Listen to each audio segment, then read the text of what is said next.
श्रीनगर में प्रोटेस्ट करिए तो वहीं दिल्ली में आवामी इत्तेहाद पार्टी कार्यकर्ताओं ने प्रदर्शन किया है। कार्यकर्ताओं ने अपनी पार्टी के नेता सांसद इंजीनियर रशीद की जेल से रिहाई की मांग को लेकर जंतर मंतर पर विरोध प्रदर्शन किया। इनका कहना था कि इंजीनियर रशीद सहित कई लोगों को गलत आरोपों में जेल में बंद किया गया है। इंजीनियर रशीद को जनता ने सांसद बनाकर भेजा है। सरकार को जनता की भलाई के लिए उन्हें जल्द से जल्द रिहा करना चाहिए, जो बीते 6 सालों से टेरर फंडिंग के मामले में जेल में बंद है। 2019 के बाद दिल्ली की तिहाड़ जेल में इन्हें बंद किया गया है और जंतर मंतर में आवामी इत्तेहाद पार्टी का ये प्रोटेस्ट था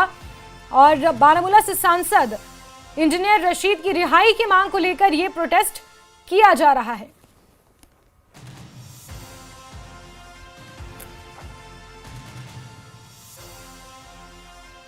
ये एक आज का जो प्रोटेस्ट है ये एक सिंबॉलिक प्रोटेस्ट है जो जम्मू कश्मीर के सैकड़ों नौजवान इस वक्त मुल्क की अलग अलग जेलों में बंद है,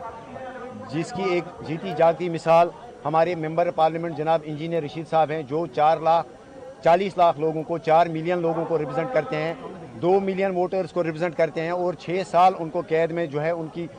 इनकारसरेशन मुकम्मल हुई और इस वक्त वो 7वें साल में उनकी जो इनकारसरेशन है वो दाखिल हुई। तो इस वजह से जो है जो हमारी जो पॉलिटिकल राइट्स, हमारी जो